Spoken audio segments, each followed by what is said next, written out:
ये आकाशवाणी रायपुर है। छत्तीसगढ़ी समाचार बुलेटिन के संग किरण वर्मा के जय जोहार। अब सुनाओ आज के प्रमुख समाचार। भारतीय जनता पार्टी आज मनावत है स्थापना दिवस। प्रधानमंत्री कीन के सरकार के कामकाज में राष्ट्रहित सबले ऊपर हवै। प्रदेश के सरकारी स्कूल मन में प्राथमिक और माध्यमिक कक्षा के विद्यार्थी मन ला निःशुल्क गणवेश के वितरण 16 जून के पहली करे जाही और अवैया 24 घंटा के दौरान दक्षिण छत्तीसगढ़ के एक दो जगह में हल्का बरसा या गरज चमक के संग छींटा पड़े के संभावना है। अब समाचार विस्तार ले। प्रधानमंत्री नरेंद्र मोदी हकीन है कि सरकार के कामकाज में राष्ट्रहित सबले ऊपर हवै। भारतीय जनता पार्टी के स्थापना दिवस में कार्यकर्ता मन ला संबोधित करत श्री मोदी हकीन कि देश करा नीति, संकल्प और निर्णय लेके क्षमता हरै। उमन कीन कि सरकार आज केवल लक्ष्य निर्धारित नहीं करे बल्कि ओला हासिल घलो करथे। उमन कीन कि देश हालेच में अब तक ले सबले ज्यादा 400 अरब डॉलर मूल्य के निर्यात करे है।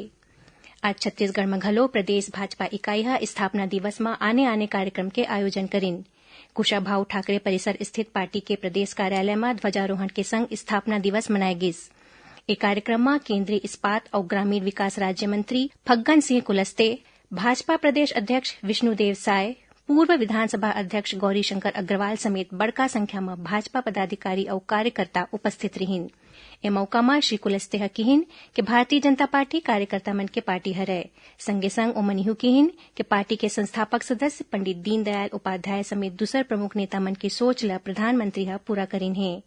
अपन संबोधन में प्रदेश भाजपा अध्यक्ष विष्णुदेव साय कहिन कि पार्टी कार्यकर्ता मन के बदौलत आज भाजपा दुनिया के सबले बड़का राजनीतिक पार्टी बन गए है।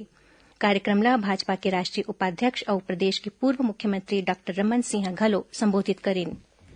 भारतीय जनता पार्टी काली 7 अप्रैल ले सामाजिक न्याय पखवाड़ा मनाही। 20 अप्रैल तक पार्टी के कार्यकर्ता सरकार के कल्याणकारी योजना के जानकारी दे बर बूथ, ब्लॉक और जिला स्तर में कार्यक्रम आयोजित करही। पार्टी डहार ले समाज सुधारक ज्योतिबा फुले के जयंती में 9 अप्रैल के और डॉक्टर भीमराव अंबेडकर के जयंती में 14 अप्रैल के देश भर में आने कार्यक्रम राखे जाही। खैरागढ़ विधानसभा उपचुनाव पर राजनीतिक हलचल और तेज हो गए है। भाजपा, कांग्रेस और जनता कांग्रेस छत्तीसगढ़ समेत दूसरे दल मन के वरिष्ठ नेता ए दिन में खैरागढ़ विधानसभा क्षेत्र के आने जगह मन में जनसभा लेवत हैं। यही कड़ी में केंद्रीय मंत्री फग्गन सिंह कुलस्ते भाजपा प्रत्याशी कोमल जंगेल के समर्थन में सालेवारा में चुनावी सभा ला संबोधित करिन। उन्हें केंद्रीय मंत्री प्रहलाद पटेल आज अमलीडीकला, पिपरिया और उदयपुर में भाजपा प्रत्याशी के समर्थन में अलग अलग जनसभा ला संबोधित करिन। भाजपा प्रत्याशी के समर्थन में आज प्रदेश के पूर्व मुख्यमंत्री और पार्टी के राष्ट्रीय उपाध्यक्ष डॉक्टर रमन सिंह दूसर पदाधिकारी मन के संग मिलकर राज्य सरकार के खिलाफ आरोप पत्र जारी करिन। प्रदेश के मुख्यमंत्री भूपेश बघेल हगलो आज कांग्रेस प्रत्याशी यशोदा वर्मा के समर्थन में आने जगह में जनसभा लीन। ओमन संबोधन में राज्य सरकार के आने उपलब्धि मन के चर्चा करिन और संगे संग उपचुनाव पर कांग्रेस के घोषणा पत्र में खैरागढ़ ला जिला बनाए के वादा करिन। प्रदेश के स्वास्थ्य मंत्री और वरिष्ठ कांग्रेस नेता टीएस सिंहदेव घलो कांग्रेस प्रत्याशी यशोदा वर्मा के समर्थन में आने जगह मन में जनसंपर्क करें।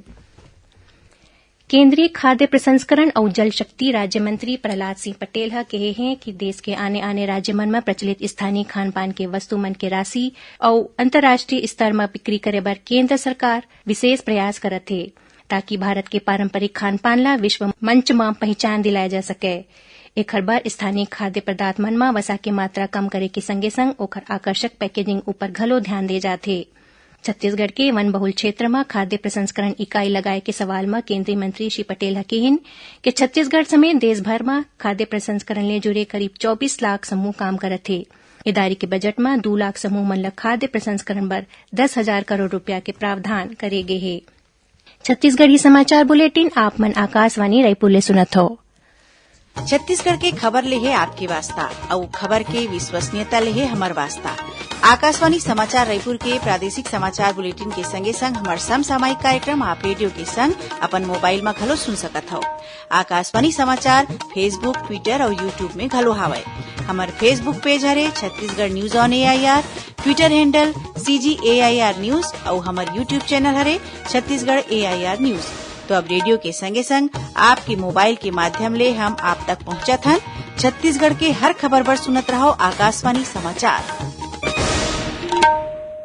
अब आगू बढ़बो बाँचे समाचार कोती। छत्तीसगढ़ के सरकारी स्कूल मन में प्राथमिक और माध्यमिक कक्षा के विद्यार्थी मन ला निःशुल्क गणवेश के वितरण शाला प्रवेश के पहली करे जाही। लोक शिक्षण संचालक ह शिक्षा विभाग के अधिकारी मन ला निःशुल्क गणवेश बांटे के काम 16 जून तक पूरा करे के निर्देश दिन है।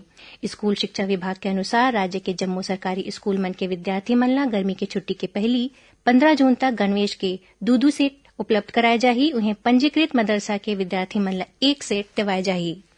स्कूल शिक्षा विभाग स्पष्ट करे है कि स्वामी आत्मानंद शासकीय अंग्रेजी माध्यम स्कूल के विद्यार्थी कोनो भी दुकान ले यूनिफॉर्म खरीदे बर स्वतंत्र हवें और ओमन ला कोनो विशेष दुकान ले गणवेश खरीदे बर कोनो दबाव नहीं डाले जाथे। विभाग के प्रमुख सचिव doctor Alok Shukla social media में इस संबंध में फैले अफवाह मन के खंडन करत किहिन कि सोशल मीडिया में स्वामी आत्मानंद अंग्रेजी माध्यम स्कूल के छवि ला धूमिल करे बर ऐसने निराधार और झूठा जानकारी फैलाए जाथे।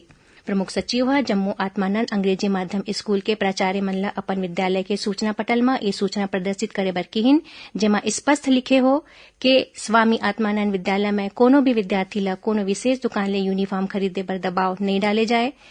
ए विद्यालय के विद्यार्थी मन कोनो भी दुकान ले यूनिफॉर्म खरीदे बर स्वतंत्र हैं। छत्तीसगढ़ ले गुजरने वाला लोकल ट्रेन मन के परिचालन पहली जैसी राखे बर मुख्यमंत्री भूपेश बघेल अपन ट्वीट में रेलवे बोर्ड ला तुरते कदम उठाए के अनुरोध करिन है। मुख्यमंत्री के निर्देश में राज्य सरकार के अपर मुख्य सचिव सुब्रत साहू इस संबंध में रेलवे बोर्ड के अध्यक्ष ला चिट्ठी लिखिन। इस चिट्ठी में कहे गए है कि छत्तीसगढ़ ले गुजरने वाला 8 लोकल ट्रेन मन के परिचालन बंद होइले प्रदेश के नागरिक मन ला बहुत परेशानी होवत है।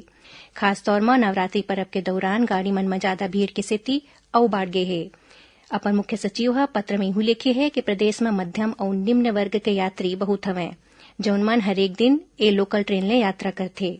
ऐसे में ए ट्रेन के बंद होइले हरेक दिन के व्यवसाय रोजगार शिक्षा और शासकीय अर्धशासकीय सेवा ले जुड़े व्यक्ति कर्मचारी और युवा मन ला आए जाए में असुविधा होथे। बता दें कि दक्षिण पूर्व मध्य रेलवे बिलासपुर डाहर पाछू 31 मार्च के जारी आदेश के तहत 10 लोकल ट्रेन मन के परिचालन 1 महीना भर बंद कर दे गए है। हिमालय 8 ट्रेन छत्तीसगढ़ के आने जाने रेल मार्ग के लिए हर एक दिन आने जाना करथे। प्रदेश में पूर्वी और दक्षिणी हवा के सेती इस समय गर्मी के असर कुछ कम हो गए है। एक प्रभाव ले अवैया 24 घंटा के दौरान दक्षिण छत्तीसगढ़ के 1-2 जगह में हल्का वर्षा या गरज चमक के संग छींटा पड़े के संभावना है। मौसम में आए बदलाव के सेती आज जगदलपुर में तेज हवा और गरज चमक के संग हल्का वर्षा हुईस। एक सेती लोगन मन ला गर्मी ले कुछ राहत मिलिस। छत्तीसगढ़ उच्च न्यायालय रायपुर के कैलाशपुरी आवासीय क्षेत्र में एक ठे निर्माण हटाए के संबंध में नगर निगम के कार्रवाई ऊपर रोक लगा दिन। ए मामला में पीड़ित मन डाहर ले लगाए गए याचिका के हाईकोर्ट में काली रती तुरते सुनवाई हुईस और रातेज के हाईकोर्ट नगर निगम के कार्रवाई ला रोके बर निर्देश जारी कर दिन। मामला के अगला सुनवाई काली होही। आखिर में प्रमुख समाचार एक घाव फेर। भारतीय जनता पार्टी आज मनावत है स्थापना दिवस। प्रधानमंत्री कहिन कि सरकार के कामकाज में राष्ट्रहित सबले ऊपर हवै। प्रदेश के सरकारी स्कूल मन में प्राथमिक और माध्यमिक कक्षा के विद्यार्थी मन ला निःशुल्क गणवेश के वितरण 16 जून के पहली करे जाही और अवैया 24 घंटा के दौरान दक्षिण छत्तीसगढ़ के 1-2 जगह मन में हल्का वर्षा या गरज चमक के संग छींटा पड़े के संभावना है। एकरे संग छत्तीसगढ़ी समाचार बुलेटिन इहे सिरावत है। जय जोहार।